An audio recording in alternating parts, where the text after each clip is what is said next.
Le nombre d'avions de chasse F-35 augmente autour de la Chine pour anéantir le PCC. Trump et Pence s'élèvent contre la gauche pour défendre les États-Unis. Pékin veut attaquer Taïwan. Le bas revenu des 15 nouvelles villes chinoises de premier rang est surprenant. Décès d'un officier kirghize à cause du vaccin chinois, le PCC nie. Un tiers des patients guéris du Covid souffraient d'un trouble neurologique ou psychiatrique. Bonjour, bienvenue à Vision Time News. Face à la stratégie du PCC dans les eaux maritimes ces dernières années, les pays voisins ont compris que le renforcement de leurs propres forces militaires est un élément indispensable. En plus de ses 42 avions de combat F-35, le Japon a acheté 105 autres F-35A/B pour 23 milliards de dollars l'année dernière. Il devient ainsi le deuxième pays utilisateur de chasseurs F-35 après les États-Unis. Le 28 mars 2018, l'armée de l'air sud-coréenne a reçu son premier avion de combat F-35A. Selon les rapports, le nombre de F-35 détenus par la Corée du Sud pourrait atteindre 80, voire plus à l'avenir. Certains commentateurs militaires ont déclaré qu'en Asie de l'Est, la vraie force principale est constituée par les escadrons de combat F-35 de l'armée américaine en Corée du Sud et au Japon. Non seulement ces avions sont plus avancés en termes de performance, mais ils sont également plus nombreux. D'ici à 2025, le nombre de F-35 autour de la Chine serait de 1000, faisant de l'Asie de l'Est la région la plus peuplée au monde pour les avions de 5 générations.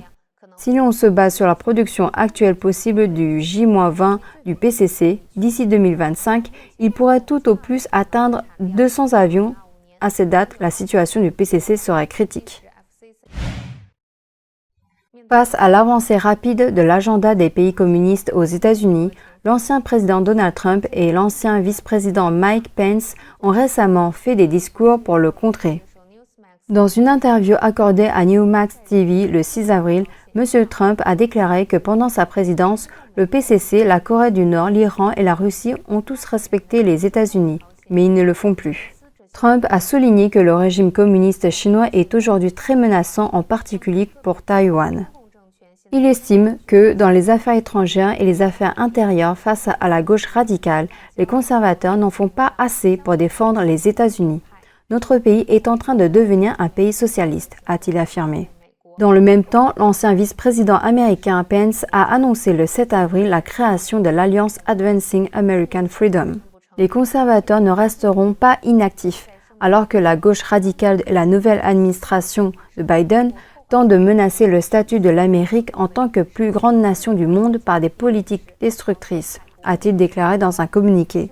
Selon les rapports, Trump et Pence prévoient de s'adresser aux groupes conservateurs en Floride et en Caroline du Sud les 9 et 29 avril. Récemment, les activités militaires de la Chine ont été fréquentes. Le 4 avril au soir, le porte-avions de Pékin Liaoning a traversé Okinawa au Japon et est entré dans l'océan Pacifique. Ces dernières années, Xi Jinping a évoqué à plusieurs reprises la préparation à la guerre. Pékin est-il prêt à attaquer Taïwan? L'analyste des actualités She Shan a déclaré sur YouTube qu'en février de cette année, Xi Jinping a inspecté le quartier général de la deuxième force mobile de la police armée à Changle, dans la province de Fujian. La tâche principale de cette unité était de combattre en conjonction avec l'armée régulière. En outre, les autorités communistes chinoises stockent de grandes quantités de nourriture et renforcent leur contrôle sur les villes chinoises. D'après les signes apparents, Pékin semble faire des préparatifs pour une invasion à grande échelle de Taïwan. Quand Pékin attaquera-t-il Taïwan? Selon She Shan, un grand nombre d'armes vendues à Taïwan n'étaient pas encore déployées. Les principaux généraux américains craignent que Pékin attaque Taïwan dans les 6 ans. Ces 6 ans sont une fenêtre de temps pour Pékin. Si la croissance économique de la Chine ralentit, si le fossé des armements se creuse à nouveau ou si le déploiement stratégique des États-Unis est achevé, Pékin perdra probablement l'occasion de conquérir Taïwan par la force d'ici 20 ans. Si Pékin est enclin à prendre des risques, il pourrait prendre des mesures d'unification par la force dans un délai d'1 à 2 ans avant que cette fenêtre ne se referme. Bien entendu, tout dépend de l'évolution de la situation politique intérieure aux États-Unis. Xi Jinping a déclaré cette année que la Chine était totalement sortie de la pauvreté. En conséquence, les données récemment publiées sur le revenu par habitant dans les nouvelles villes de premier rang sont stupéfiantes. Le 6 avril, le groupe China Financial Media, China Business News a défini Chengdu, Chongqing, Hangzhou et 15 autres villes comme nouvelles villes de premier rang selon le City Business Charm Ranking List, de juin 2020. L'enquête montre que le revenu mensuel disponible par personne à Suzhou est le plus élevé parmi les 15 villes. Selon les chiffres publiés par le Bureau national des statistiques du Parti communiste chinois, le revenu disponible médian par habitant des résidents chinois en 2020 est de 27 540 yuan, 15 204 yuan dans les zones rurales et 40 378 yuan dans les zones urbaines. Le revenu de la population sur le seuil de pauvreté est tombé à un quart du niveau inférieur au revenu médian par habitant dans les zones rurales, soit moins d'un dixième du revenu médian des citadins. Une fois les données exposées, cela a déclenché une forte réaction en Chine.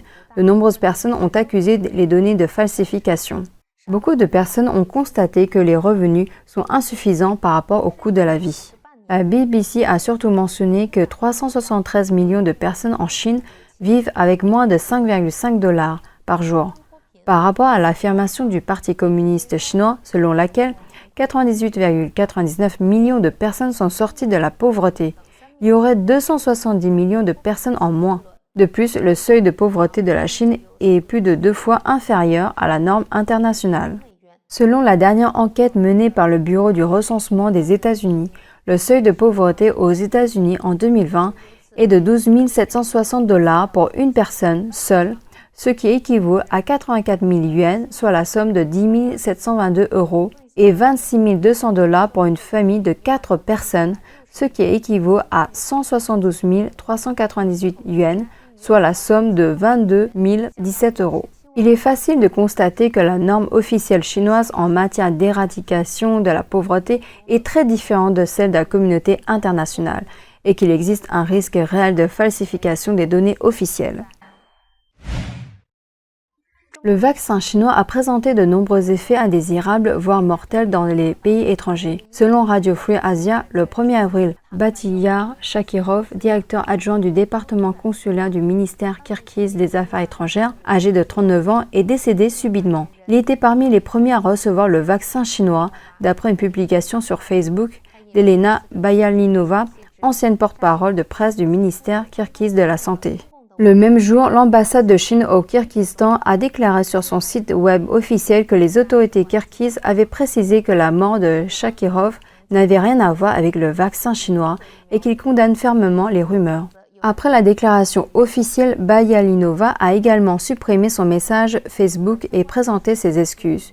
Mais le lendemain, elle a publié sur Facebook « Si vous fermez la porte, vous n'aurez pas accès à la vérité ». On pense que le gouvernement chinois utilise les mêmes tactiques pour dissimuler les risques liés au vaccin que pour cacher l'épidémie. De plus, avant le problème des vaccins au Kirghizistan, le Premier ministre et le président du Pakistan, un autre voisin ami du PCC, avaient également contracté le virus après avoir été vaccinés par le PCC.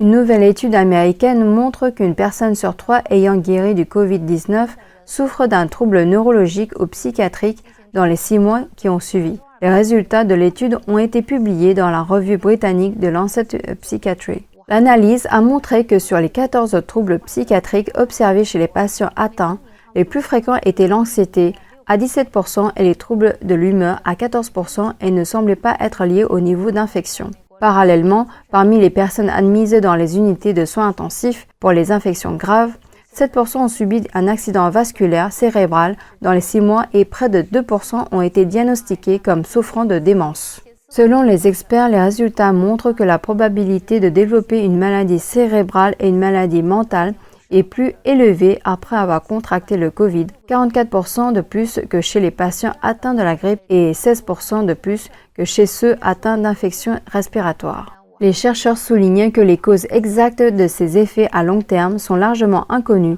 et nécessitent des ressources supplémentaires et des recherches plus approfondies.